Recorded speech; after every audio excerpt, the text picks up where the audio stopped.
NQ, La Voz de la Provincia Mexicana y Ruta presentan Entre Líneas.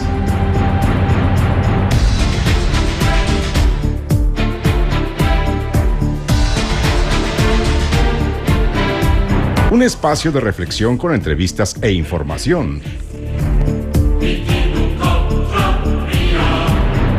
Con el periodista Juan Carlos Ortiz Castro.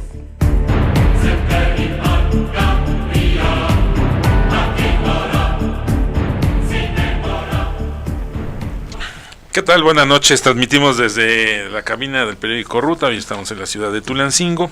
Vamos a hablar de un tema interesante, el marketing y su influencia en los problemas de sobrepeso y la obesidad.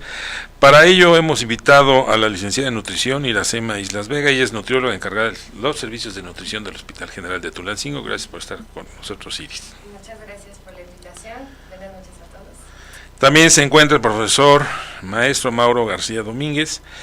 Él es maestro en marketing y es encargado del Departamento de Investigación de Mercados de la Universidad Popular Autónoma del Estado de Puebla. Gracias por estar aquí con nosotros, profesor maestro. Muchas gracias, muy buenas noches. Bueno, como ustedes saben, diariamente consumimos a través de la comida chatarra una serie de productos que nos van haciendo adictos y que eso repercute en lo que es el sobrepeso. Pero al mismo tiempo se refuerza con los anuncios que nos bombardean a través de la radio y la televisión y que nos hacen presa fácil del consumo de los mismos. Usted, profesor Mauro García, ha estudiado mucho este tema. Así es. ¿Cómo se relaciona nuestro consumo de los productos chatarras con este bombardeo de las radio y la televisión, la publicidad? Claro que sí. Bueno, primero, antes que nada, nuevamente gracias por la invitación, es para mí un placer, es Gracias. mi pasión hacer esto, lo he venido haciendo en los últimos años. Bueno, realmente he vivido este tema desde hace unos 20 años quizás, ¿no? Pero recientemente me he enfocado académicamente a tratarlo. Y lo primero que quiero decir es que normalmente existe en la sociedad la creencia de que como que el gran mal de la mercadotecnia está en el bombardeo precisamente de la publicidad. En los anuncios. Y que eso afecta terminantemente. Pero para sorpresa, bueno, y de muchos, es que hay una confusión ahí en términos de la mercadotecnia. Muchos piensan que es publicidad, nada más. Pero en realidad, debajo de la mercadotecnia se esconden grandes estrategias que no somos capaces de imaginar que tienen tanto impacto. A ver, ¿cómo qué estrategias? ¿Cómo qué estrategias? Por ejemplo, que una refresquera llegue e instale en una escuela, por ejemplo, una máquina dispensadora de refrescos, es yo creo que tan poderoso o más poderoso que unos 1000 comerciales en la televisión, por ejemplo. ¿Por qué? Porque esa estrategia se llama plaza. Dentro de la mercadotecnia hay 4 P's. El producto, si tienes un buen producto, obviamente el público lo acepta. Si lo ofreces a un precio adecuado, o el precio al que el público espera, también es una excelente estrategia. Si tienes la promoción obviamente, un producto tienes que anunciarlo para que se conozca. Pero hay una 4ª P, que es la de plaza. Y en mi experiencia, la P de plaza es letal. Y ahí es donde ganan. Por eso les ha dolido mucho a las empresas, precisamente que las hayan sacado a las escuelas. Y por eso se rehúsan a hacerlo, ¿no? Entonces, lo que tiene que saber la sociedad es que no solamente, que ni se asuste con los comerciales, de lo que sí tiene que tener mucho cuidado es de esas, yo le llamo estructuras de plaza. ¿Dónde están esas estructuras? Están en la casa, por ejemplo. Pero, a ver, aquí hubo una investigación hace muchos años sobre una refresquera. Metieron en una sala de cine a varios consumidores, sin decirles de qué se trataba, les pasaron una película y 2 o 3 de los cortes, que eran milésimas de segundo, apareció el anuncio de la refresquera. Terminaron la sesión, salieron del cine y lo primero que hicieron fue consumir el refresco que se estaba anunciando. Entonces, ¿no impacta, como dice? No, eso de hecho fue una broma ya después. Se supo que fue broma. Sí, se desmintió. Pero sin embargo el consumo de refrescos sí se llevó a cabo. Sí, pero no, en realidad habían manipulado algunos aspectos. Eso actualmente hay una línea que se llama neuromarketing, que estudie eso y les voy a explicar cómo funciona. Sí, la sí, verdad, sí. eso sí existe. No de la forma en la que lo presentaron, pero sí existe. Sí, sí hay neuromarketing político, también debe haber, Sí, cuanto claro, más. existe, Sí, pero sí. no de esa manera, pues, Ajá. no de la manera en que nos puedan a través de Manipular. de la publicidad manipularnos. Hay cosas con las que nos manipulan, sí. Y ahorita ojalá se las pueda explicar y obviamente que el público las pueda entender. Por ejemplo, yo aquí abundando en esto de los anuncios, que son importantes, pues, pero no tan importantes como otros elementos. Lo pongo de esta manera. Actualmente existe la ley contra la comida chatarra. Sí. Gracias a Dios, porque eso ayuda, es como una mascarilla de oxígeno, por así decirlo, para miles, cientos de miles, millones de niños en México. Ya es un gran paso. Hay un problema que muchas escuelas no están comprometiéndose con esa ley. A final de cuentas, por alguna razón, están todavía permitiendo, ¿no? Porque hay dinero de por medio. Sí, porque no está el control, ¿no? Y para tener a los niños también, bueno, a los padres y a los niños Tranquilos. Exacto, entonces pero por lo menos es un gran paso. Y para haber dado esa decisión es muy complicado. Mover una estructura es muy complicado. Sí, pues, y más es muy cuando complicado. hay mucho dinero de por medio. Efectivamente. Vamos a suponer, el mejor de los casos, ¿qué pasa? Un niño afortunadamente no tiene una escuela que acata perfectamente esa ley, que su director es muy estricto y que dice, perfecto, no vamos a permitir que ciertos productos entren a la escuela, vamos a hablar de los refrescos. Perfecto, el niño entre las 7 o las 8 y las 2 de la tarde no consume refresco, Pero después de ahí, Pero sí. ¿qué pasa? Pasa que llega a su casa y en medio de la mesa lo está esperando El refresco. de 2 litros. Ahí está el problema. Y ese es un problema de plaza. Por ejemplo, yo pongo normalmente someto a mis estudiantes, por ejemplo, que me dedico a la docencia, bajo este supuesto. A ver, ¿qué pasaría si de pronto esta gran refresquera que existe, que se lleva el 70% del mercado, dejara de transmitir mensajes? Entonces, no, pues no vendería. No, la verdad es que no. O sea, es que, a ver, les pongo, a ver, ahora imagínense que esa refresquera dice, ya nunca voy a vender mis refrescos ni en las tiendas de conveniencia, ni en las misceláneas, solamente en los supermercados. Entonces dicen, híjoles, pues ahí sí les impactaría, porque ¿quién se desplazaría? Y ahí está parte de la mercadotecnia. O sea, a final de cuentas la mercadotecnia, las empresas exitosas lo que hacen es hacer las cosas más fáciles. Y las empresas que hacen las cosas más fáciles son las ganadoras. Iracema, tú que has estudiado también mucho el tema, y sobre todo de la dependencia alimenticia, referente a la mala nutrición. ¿Dónde empieza? Pues sí, la mala nutrición para mí empieza en el hogar, en la casa. Ahí los padres deberían de tener importancia en los hábitos de alimentación de los niños. Como comentaba aquí el maestro, pues sí, llega el niño de la escuela o en el trayecto tan solo, de que ya salió de la escuela y se me antojó tal cosa. Se lo compran con tal de que ya no moleste, que esté tranquilo porque la mamá tiene que regresar rápido a trabajar, etc. O lo mismo, llega y existe el refresco en casa, en lugar de que esté un plato de frutas. La gente, tú le comentas, le dices, exhiba la fruta, o sea, ténganla en su casa para que el niño se acostumbre a verla y usted como padre consúmala para que él vea que usted está consumiendo, tomando ejemplos, hábitos, etc. Entonces, pues sí, básicamente los malos hábitos empiezan desde la casa. De hecho, hay estudios donde dicen que las fórmulas lácteas, los azúcares han suplido la leche materna, la lactancia materna, que también es importante desde una edad temprana, bueno, desde el nacimiento del bebé. Los azúcares que a veces se empiezan a dar alimentos diferentes a los niños en lugar de dar frutas y verduras, o procesados sobre todo, ¿no?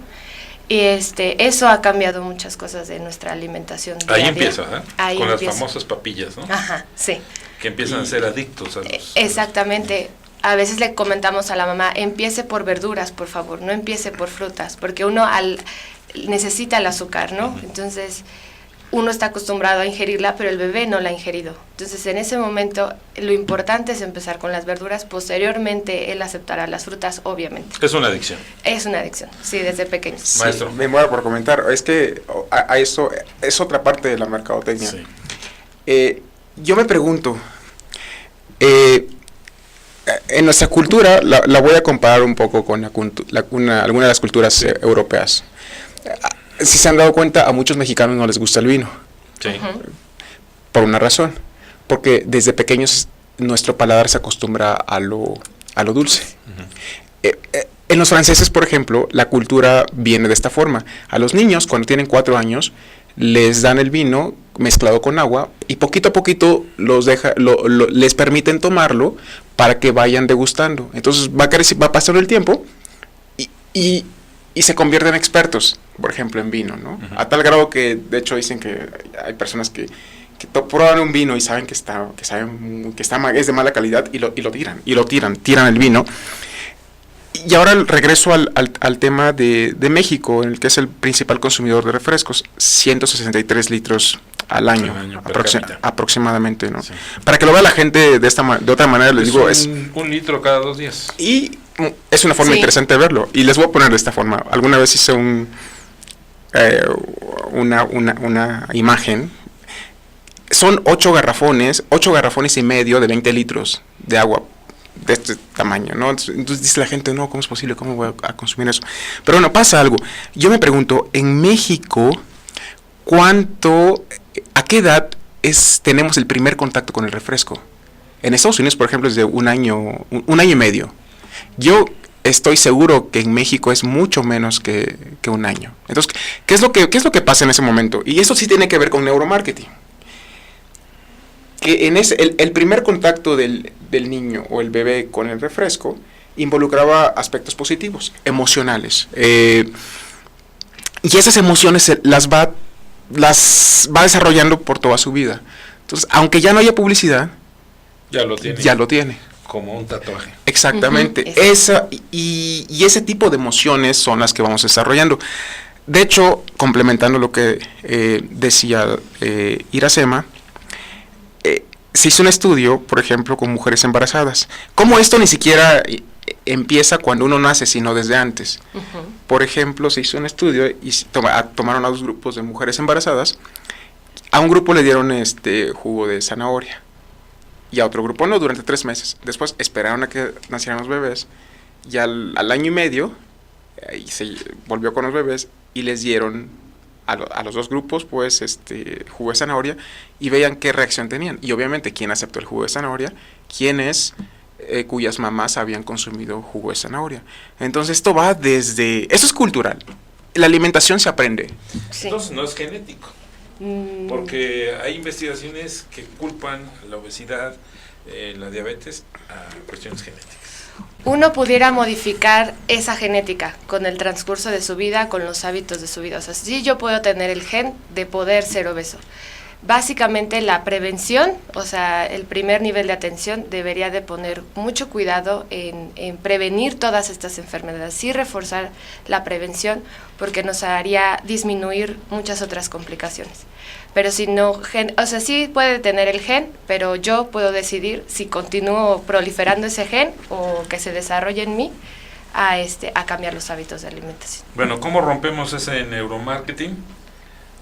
Esa dependencia con estos hábitos de consumo desde el punto de vista de nutrición. Nutricionalmente.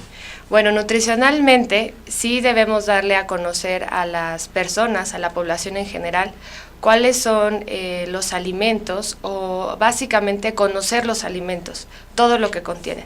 Actualmente ahorita se actualizó la norma oficial para el etiquetado de los alimentos, donde tú de la parte frontal pudieras ver todo lo que contiene el alimento que te puede causar daño o que puede ser nocivo a tu salud. Entonces, sí darle a conocer a la población cómo es que tiene que leer las etiquetas, cómo es que tiene que escoger, porque obviamente lo va a seleccionar o le va a dar antojo tomarlo. O sea, tampoco es prohibírselo, pero sí que sepa qué es lo que contiene para saber qué es lo que está ingiriendo su cuerpo. Uy, pero ya empezamos mal porque somos un país que no lee. Sí. Y una deficiencia en la comprensión de lectura. Exacto. Sí, y generalmente la población, pues sí, puede haber población media baja o media superior. Media baja probablemente ni siquiera considere ese detalle. pero pues sí implementarle lo que son los hábitos de alimentación, o sea, consumir, conocer el plato del bien comer. Muchas escuelas los imparten, pero yo creo que a veces no le muestran el énfasis o el sentido que debe de tener. Lo hacen de forma educativa, se pudiera decir, pero no que lo llegue a comprender la gente. Entonces, sí llevar una dieta balanceada, realizar el ejercicio, porque sí podemos consumir todos los alimentos siempre y cuando se haga el ejercicio adecuado.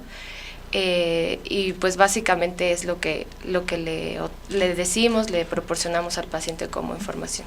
Profesor, la comida chatarra es lo más democrático, porque en todos los estratos sociales se consume. Sí, y tiene que ver con la plaza. Pero está en todos lados. Sí, ¿sabe? En las zonas más apartadas Sí. Llega. todos estos productos. Hace poco fui a una de las empresas más grandes, que seguramente todos tenemos sus productos en casa, y yo les decía, oigan, ¿están conscientes de que ustedes son más poderosos que el gobierno? Sí. Y me dicen, sí, estamos conscientes, somos más poderosos, llegamos más que el gobierno y más rápido. Y eso, son poderosas, pero por la plaza, porque sus canales de distribución llegan a todos los rincones. La flotilla más grande de América Latina de unidades Sí. de transporte es de una empresa que elabora pan. Ah, claro. Y es increíble. Sí, sí, por supuesto. Y tengo los datos. La refresquera más grande de México, tiene lo reportó oficialmente, tiene más de 25,000 vehículos. Por ponerle una línea de transporte, de la más grande de aquí en el sur, tiene 7,000 camiones.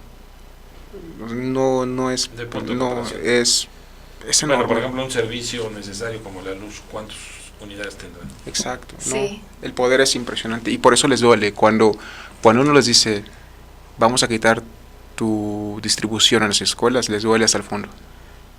Otra variable además de la plaza es el precio. Antes de poner el impuesto, de hecho yo antes de esta reforma, en mis conferencias yo insistía en que era importante, porque es una estructura no tan fuerte quizás, pero se ayuda. Y ahorita en promedio las refresqueras han bajado 10% sus ventas. Es muy importante, ¿no? Bastante importante. Y creo que en ese camino nosotros, obviamente, si la sociedad pues tuviera más poder, tendríamos esa capacidad de arrinconar a las empresas y obligarlas a que nos ofrecieran cosas más saludables, ¿no? Y la SEMA, ¿qué tanto determinan estos productos chatarra, refrescos y lo demás para enfermedades futuras del hombre?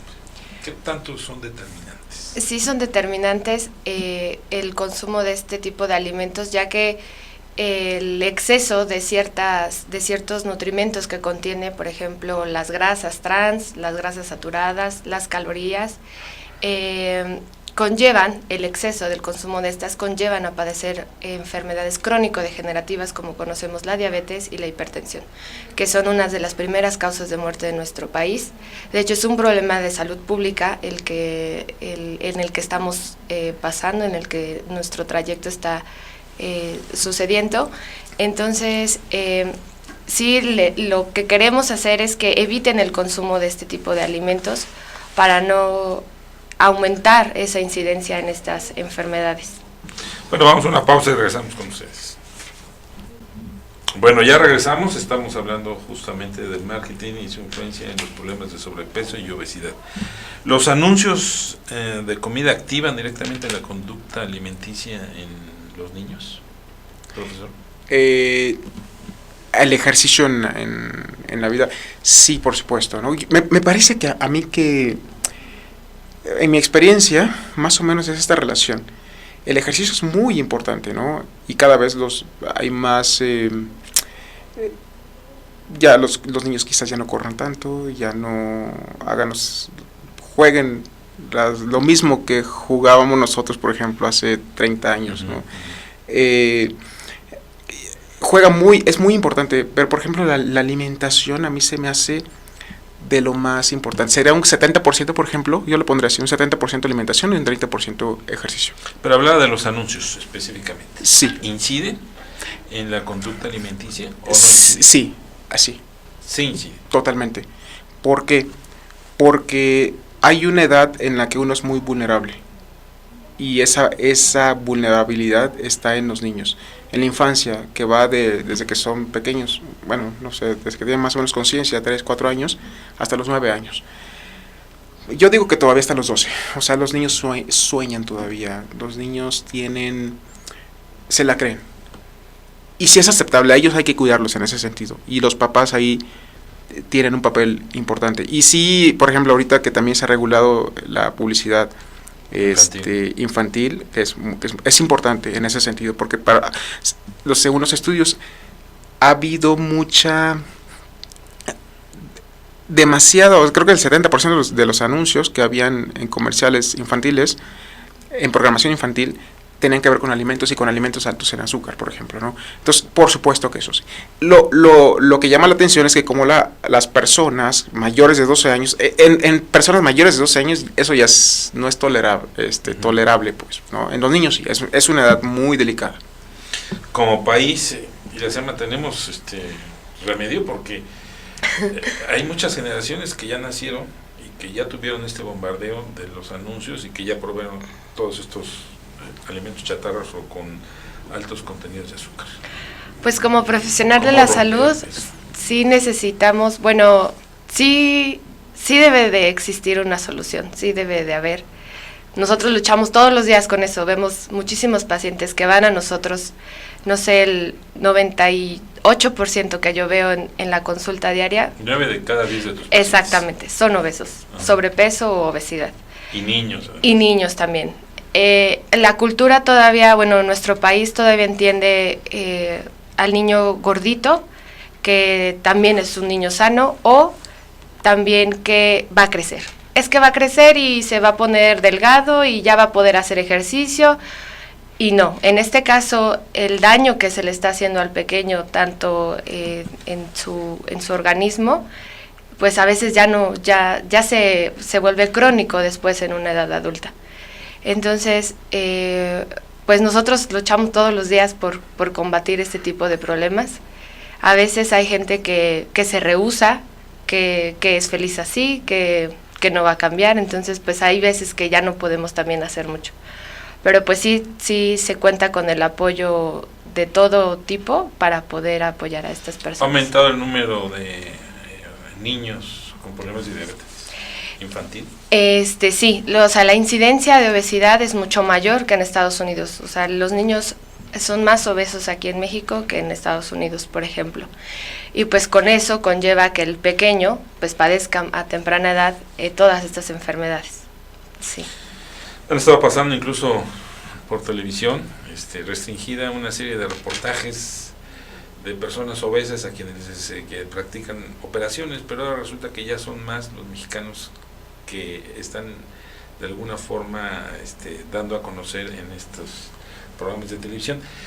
Y yo me pregunto, parece ser que como si fuera un mensaje como si fuera un héroe la persona que están exhibiendo o que están presentando en ese momento. Sí, efectivamente. Se refiere por ejemplo, a las operaciones. Sí, todo esto de las operaciones. Sí, por supuesto. De hecho, ahí tengo toda una teoría. Eso es lo peor que puede pasar en la mercadotecnia a una empresa. Estoy haciendo una analogía, ¿no? Sí. Voy a comentarlo de esta manera. Yo hago siempre esta comparación. Sí. Una dieta, que por cierto, ahí la sociedad piensa que los nutriólogos solamente se dedican a hacer dietas y no saben todo lo que hay detrás, ¿no? Lo mismo que en la mercadotecnia, con la publicidad.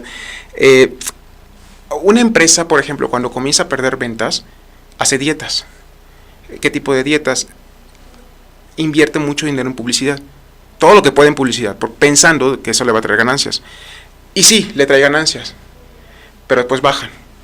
O sea, como que viene el rebote. Entonces, la segunda estrategia que hacen las empresas es hacer promociones. Y suben otra vez las ventas, pero vuelven a bajar. Cuando ve que vuelven a bajar, dice, no, ya sé por dónde va. La tercera estrategia es bajar los precios. Y cuando esa seguramente no era la solución, era un cambio del servicio, por ejemplo, de la capacitación del personal de la empresa. Lo mismo hace una persona. Una persona quiere bajar de peso y se va por la dieta. Entonces deja de comer y es capaz de comer pues lechugas, ¿no? O manzanas. Obviamente no va a llegar muy lejos, va a dar el rebote Y lo segundo que hace que es, se va con los alimentos milagro. Y ya, ve que le funcionan, no funcionan y viene el rebote más fuerte. Tercera opción, que es igual que en las empresas. La operación. Exacto. Es lo mismo, pero yo le llamo una forma de denigrarse como persona y obviamente exponerse a muchas cosas. Porque yo creo que más bien es, más que una dieta, y estoy seguro que Iracema estará en esta sintonía, no se trata de una dieta, se trata de un estilo de vida para siempre. Uh-huh.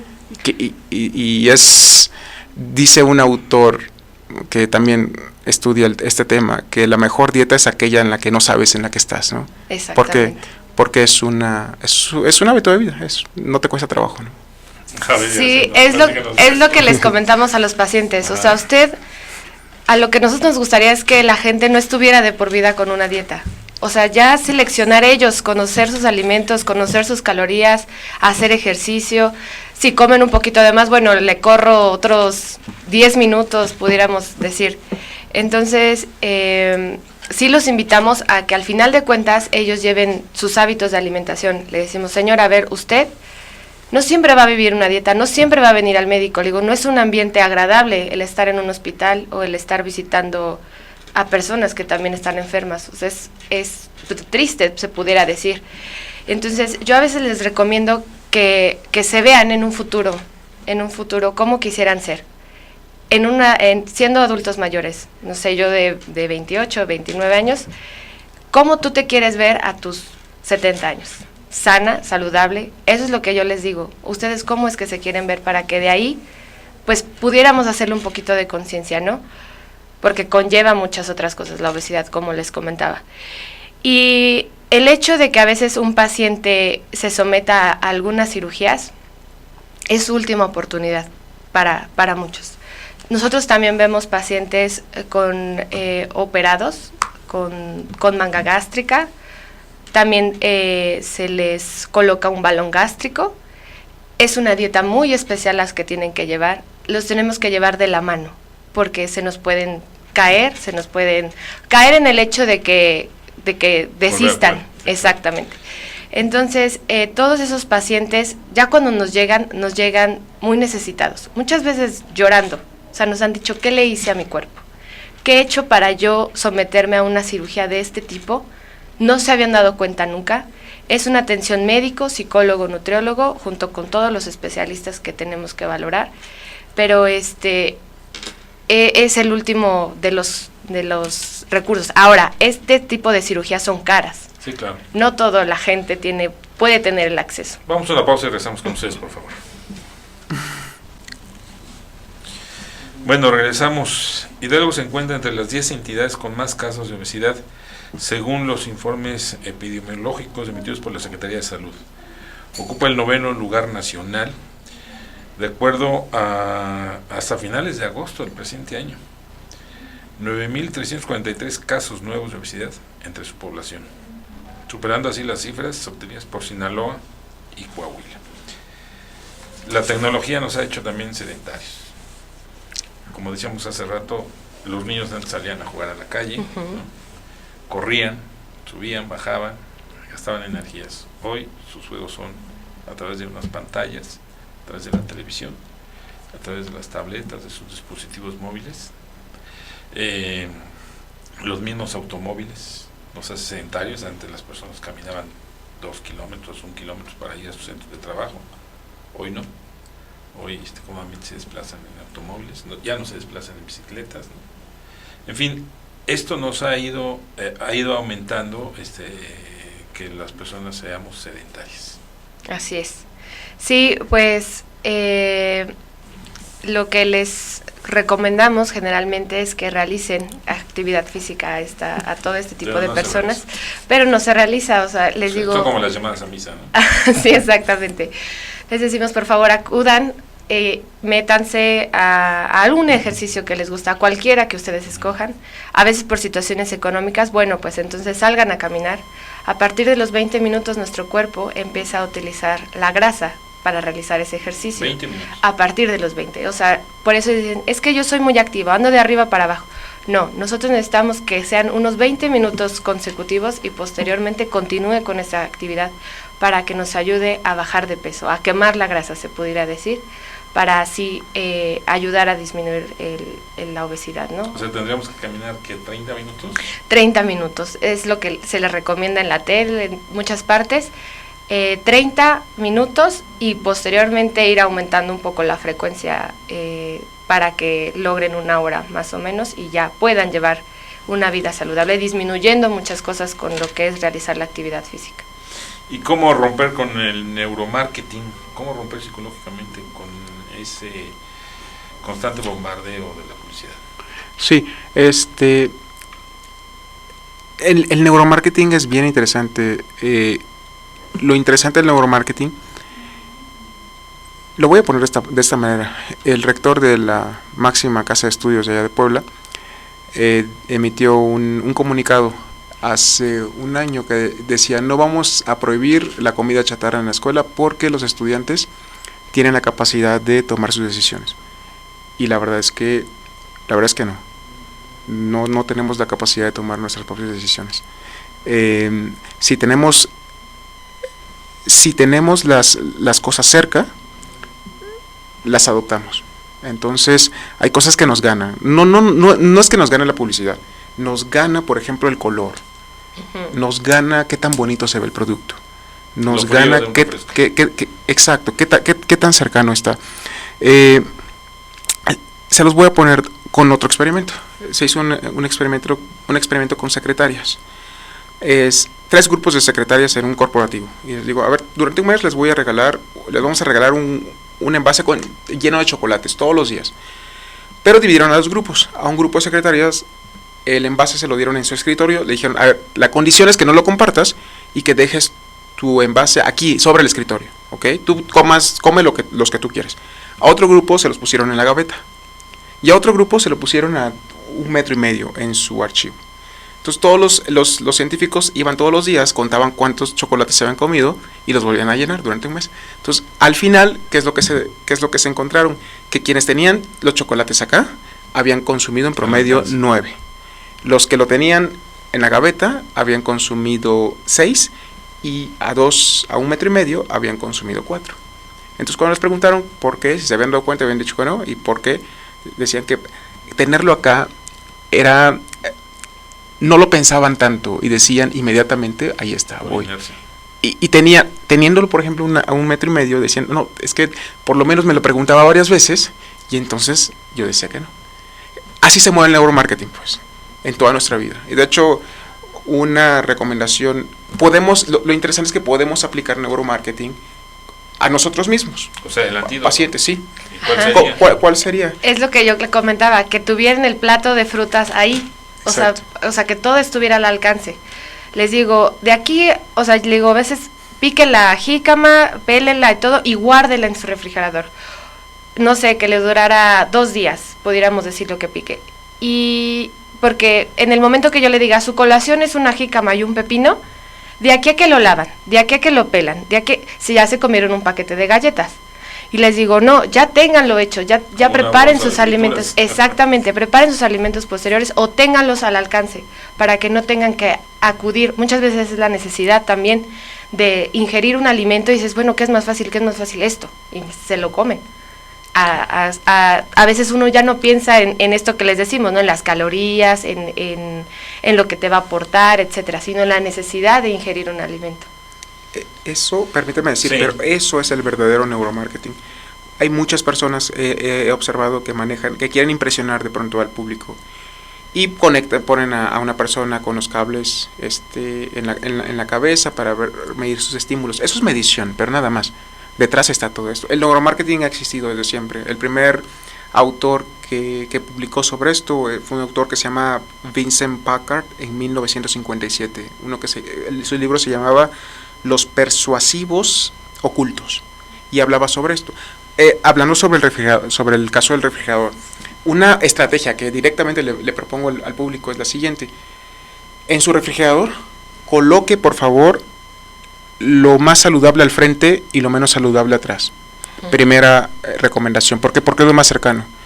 Segunda, a un nivel más allá, coloque lo sano al frente y en recipientes transparentes, y coloque atrás lo que menos bien hace al organismo y en recipientes opacos. No sé si a ustedes seguramente les ha pasado que llegan a casa, de pronto les sobra un pedazo de hamburguesa o pizza, la envuelven en un papel aluminio y la dejan, y después van al refri y dicen, ¿qué es esto? Y ya pasaron 15 días y está echado a perder.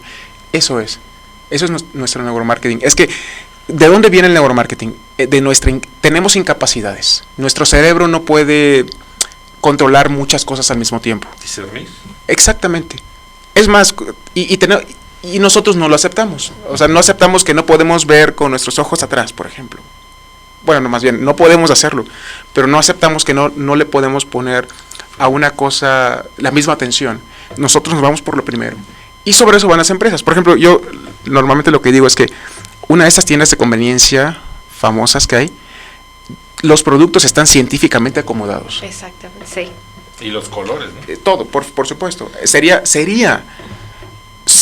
una tragedia para una empresa, lo más absurdo para una empresa, por ejemplo, poner el cereal en el tercer nivel, para niños en el tercer nivel. ¿Por qué? Pues no los alcanza. Porque no los alcanza. Vamos a otra pausa y regresamos, por favor. Bueno, regresamos, estamos hablando del marketing y su influencia en los problemas de sobrepeso y obesidad. Y el marketing tiene mucho que ver justamente en el consumo por los colores, por los olores y además, como decía usted, profesor, cómo se acomodan los productos en las tiendas de conveniencia y en los mismos tiendas de autoservicio. Exactamente. Accesibles para todos. Sí, y lamentablemente los científicos están en las empresas y los científicos deberían estar en otro lado también, por ejemplo en el gobierno. Y ahí, aunque haya científicos, normalmente no se aplica ese conocimiento, ¿no? Si se aplicara, sería una historia diferente. Bueno, entonces, ¿cómo romper psicológicamente? ¿No tenemos posibilidad? Sí, por supuesto, pero nosotros mismos. Y nosotros mismos es muy complicado, culturalmente no estamos acostumbrados a informarnos, ¿no? Por ejemplo, veíamos el tema de la lectura. Tiene que venir, y de los papás desafortunadamente ya ni tiempo tienen actualmente para atender a los niños, ¿no? Y de hecho esto está, a veces no ayuda, puede ayudar mucho a veces, cuando hay un bebé, por ejemplo, si la mamá o los papás tienen la posibilidad de dejar a su hijo en una guardería, esperando que esa guardería tenga el conocimiento suficiente para educar desde pequeños a los bebés, es muy buena idea. No es buena idea dejar al niño con abuelita, por ejemplo. ¿Por qué? Porque es la que más consciente y es la que más le permite. Eso tiene que venir de la escuela, principalmente, ¿no? Desde que somos pequeños. Y por supuesto, eso se va a ir rompiendo en la medida en que tengamos mayores conocimientos, que tengamos mayor escolaridad, por ejemplo. Las generaciones que actualmente ya están, ya no tenemos remedio. Sí, aún tienen remedio. Bueno, pues sí, llevar una dieta balanceada y realizar la actividad física. Lo que todo el mundo nos dice y lo que nos recalcan en varios lugares. Pero sí, yo creo que sí todavía tienen todavía tienen remedio. Tiene mucho que ver también con la iniciativa de la persona o del paciente, el querer tomar esa actividad. Es lo que decía aquí el maestro, que tiene que ver con nosotros mismos. O sea, nosotros tenemos que decidir qué es lo que queremos. Pero es una actitud de vida, ¿no? Es una actitud de vida. Sí, me ha tocado ver pacientes igual ya muy grandes, de edad adulto mayor. Le digo, señor, discúlpeme que yo, siendo joven o un profesional de la salud, venga a decirle que después de, 70 años, usted tiene que cambiar toda su alimentación. Le digo, pero es por salud, ya muchas veces es por salud, no es por estética, por verse bien, le digo, pero a estas circunstancias fue lo que llegó, todos sus malos hábitos o las circunstancias también que ponen a la persona, ¿no? Las necesidades. Pero sí, todavía tenemos las ganas también de decirle a la gente que cambie sus hábitos de alimentación y que sí, cambie su estilo de vida.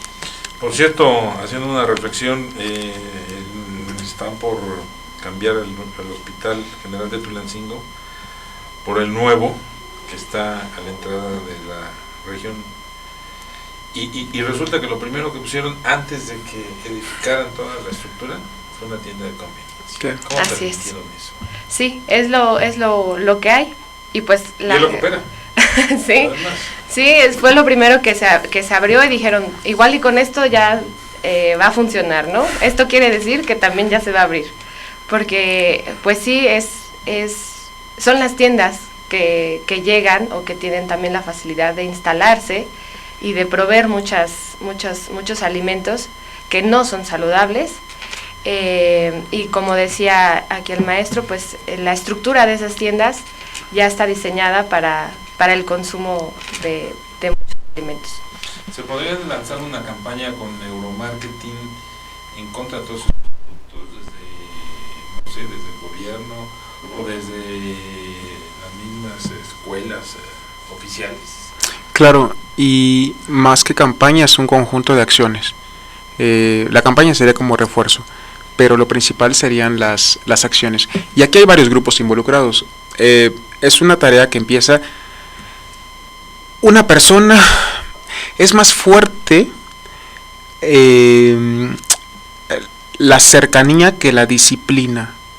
Por más que una persona quiera ser disciplinada, si el contexto es de determinada forma, le gana. Entonces, porque si hay una tienda de conveniencia en la esquina de donde está la escuela, si en la escuela no se permite el consumo de este tipo de productos, pero saliendo camina uno 10 pasos y lo primero que hace es entrar a ese tipo de abasto, bueno, ahí es donde viene. Y ahí lo voy a hacer enfático, necesitamos ayuda, o sea, los mexicanos necesitamos ayuda. ¿Y quién? Hay una empresa que se dedica, que debería proveernos ese servicio de ayuda. ¿Quién es? Dicen, ¿quién? Pues el gobierno, a final de cuentas, porque tiene la capacidad de poder regular. ¿Qué tipo de ayuda necesitamos? ¿Esa regulación? Sí, la regulación. Ya se está haciendo lo de los impuestos, lo de la comida chatarra. Es muy importante lo que comienzan a hacer con los nuevos parques, gimnasios, por ejemplo. Dice, ayuda, por supuesto, porque es la estructura, se le está acercando a las personas. Sí, otra cosa, por ejemplo, el hecho de hacer bien las banquetas, es una estructura que motive, no es que motive, pero facilita que las personas caminen, por ejemplo, o la iluminación que hay en las avenidas. Obviamente ahorita tenemos el problema del gran país de la inseguridad, entonces eso no es nada bueno para nosotros, ¿no? Necesitamos ayuda, definitivamente. Primero, el gobierno. Segundo, me parece que las propias empresas deben tomar conciencia de que no es solamente vender. Empresas. La responsabilidad social, aunque tiene su etiqueta de responsabilidad social, pero no es real. Ese es el problema, que algunas ya lo están haciendo, porque primero buscan sus propios intereses. Entonces, y piensan que el responsable de solucionarlo es el gobierno. Y sí, el gobierno tiene gran papel, pero ellos también. En cuanto a que, por ejemplo, hay una empresa que comienza poco a poco a reducir sus índices, sus niveles de sodio, por ejemplo, en comida, en grasas, pero paulatinamente, porque si no también se van a ver afectadas, de manera que el cliente no lo perciba, porque eso es muy, muy importante. Otra, los papás en la familia, es muy importante que cada vez tienen menos tiempo, pero es muy importante tratar de preparar la comida en la casa, por ejemplo, la familia, en el trabajo incluso, porque luego en el trabajo se pasa que las personas no usan las escaleras, por ejemplo, ¿no?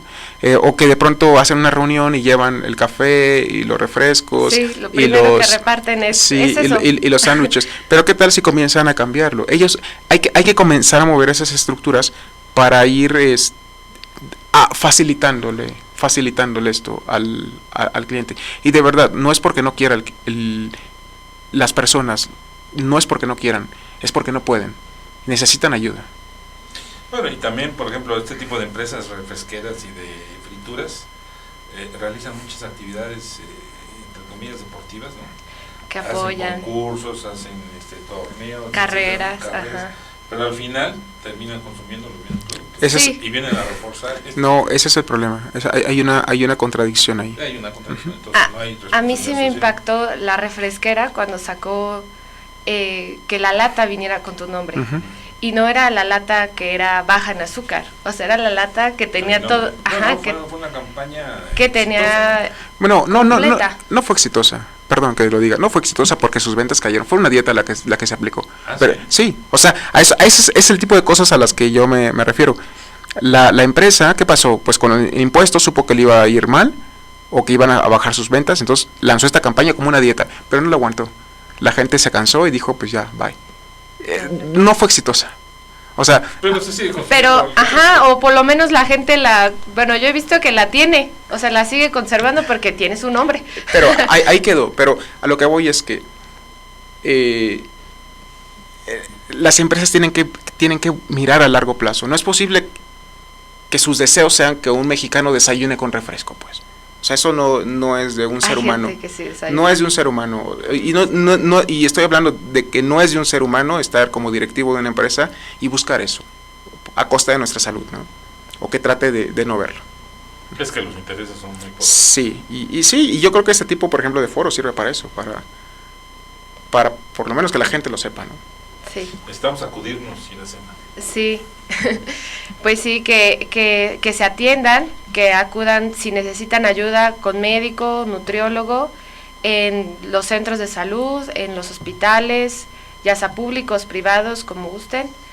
Hay nutriólogos que tenemos las ganas de cambiar todos estos tipos de hábitos, que también muchas veces no se nos ha dado al nutriólogo la importancia, exactamente. Nos dicen, bueno, nada más me van a dar lechugas, etcétera. Le digo, señor, créame que usted, le voy a decir la verdad, usted va a tener hambre, es normal, porque yo le voy a tener que reducir las calorías a las que usted, exactamente, a las que usted está acostumbrado, a las cantidades, al tipo. En lugar de queso manchego, usted va a comer queso panela. En lugar de comer, sí, porque lo tengo que hacer bajar de peso. Usted vino aquí para eso. Entonces, sí les decimos que es difícil también, es mucha fuerza de voluntad de la persona. También el que continúen, porque muchos se nos pierden en el camino. Ya bajé 3 kilos, ya. No, señora, a usted todavía le faltaba. A veces les ponemos metas a corto plazo de 5 o 10% del peso. No va a bajar a su peso ideal, pero sí va a bajar y eso le va a ayudar a su salud. Otro problema que yo veo es lo inaccesible que resulta ver a los nutriólogos para el grueso de la población, porque sus costos son altos y si no se ven a través de los servicios médicos de salud estatales, no tienen fácil acceso a un nutriólogo. Exacto. Sí. Y ese es otro problema. Sí, la gente no tiene el hábito de acudir al nutriólogo. Yo creo que es el último al que acudirían. Primero van al médico porque se siente mal, etcétera, pero al acudir con un nutriólogo se les hace algo, también pudiera ser no extremo, pero sí que ya lo necesitan, ¿no? Prefieren que le pasen la receta de la dieta de la luna, de la dieta por internet descargo esto. Cada persona tiene las necesidades o los requerimientos diferentes. Y un nutriólogo muchas veces les pregunta, ok, ¿qué es lo que no le gusta? Ok, entonces tratas de adecuarlo a su estilo de vida. Hay personas que nos han llegado que trabajan de noche. Si yo necesito comer de noche y no sé cómo comer de noche porque me da sueño, entonces tú tratas de adecuárselo, ¿no? Independientemente de los que están enfermos, de diabetes, insuficiencia renal, hepatópatas, pero sobre todo adecuar la alimentación al paciente. Pues sí, tenemos un problema no solamente a nivel sociedad, sino también de responsabilidad empresarial, y yo creo que no hay mucho en este sentido. Efectivamente, a final de cuentas,